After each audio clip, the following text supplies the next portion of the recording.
Hello everyone, আমি তোমাদের সাথে আবারও চলে এসেছি জাতির আম আপা। যাই হোক, আমার চ্যানেলটাতে হচ্ছে যে তোমরা সবাই সাবস্ক্রাইব আর লাইক করবে অবশ্যই। যাই হোক, এখন হচ্ছে যে আমি আঁকবো আনিমের টয়। তার কারণ এর আগের বার হচ্ছে যে আমি এঁকেছিলাম হচ্ছে জেহপির টয়টা। জেহপির টয়টা হচ্ছে যে জেহপির পর হচ্ছে যে আনিমের ছোটো ছোটোর সাথে হচ্ছে যে আমি আনিমের টয়টা আঁকতেছি।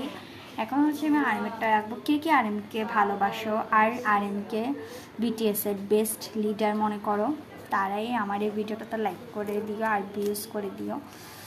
আর আরএমকে বেস্ট লিডার মনে না করলে আর্মিরা থাক, আমি আর কিছু বলবো না। আমি তো আরএমকে বেস্ট লিডারই মনে করি বিটিএসের মধ্যে,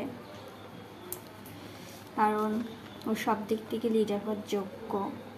যাই হোক, এখন হচ্ছে আমি আমার সাতরাজাকে খুবই পছন্দ করি। এখন হচ্ছে আমি অফ ক্যামেরায় আঁকবো আরএমের টয়টা। বিটিএস টয় শেষ হলে কিন্তু আমি খুব তাড়াতাড়ি ব্ল্যাক পিঙ্ক টয় আঁকার চ্যান্সগুলো নিয়ে নিব। আর ব্ল্যাক পিঙ্ক টয়টা হচ্ছে আমি এই খাতাটার মধ্যে আঁকবো না, কারণ এখানে হচ্ছে আমি সব বিটিএসের জিনিস আঁকবো, সেটার জন্য ঠিক করেছিলাম। তো ব্ল্যাক পিঙ্কের টয়গুলো কিন্তু আমি এখানে আঁকবো এই দুটা নোটে, কারণ এগুলো আমি কোনো কিছুতেই ইউজ করিনি এখনও।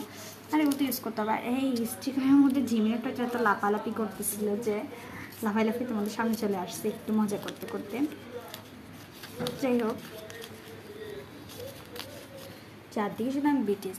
আচ্ছা, তোমরা কারা কারা আর্মি আর ব্ল্যাঙ্ক দুইটাই, একবারে দুইটাই, তারাই হচ্ছে যে কমেন্ট করবেন। আর একটা হলে থাক, লাইক করলেই চলবে। আমি হচ্ছে যে দুইটাই, আর্মি আবার ব্ল্যাঙ্কও। যাই হোক, আর বেশি কথা বলতেছি না। এই তো আমি আরএমের টয়টা এঁকেও ফেলেছি। আর এরপরে আমি নেক্সট শেষ সদস্য, সব থেকে বড় সদস্য জিনকে আঁকতে যাচ্ছি। জিন তো সবসময় নিজেকে ওয়ার্ল্ড ওয়াইড হ্যান্ডসাম বলে দাবি করে।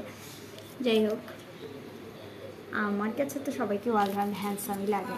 আর বি তো মোস্ট হ্যান্ডসাম ম্যান। আমি এর সম্পর্কে অনেক কিছুই জানি। আর মেয়েরা তোমরা কে কী জানো সেটাও কমেন্ট করতে পারো আবারও। এসব সব কাজ শেষ হয়ে যাক।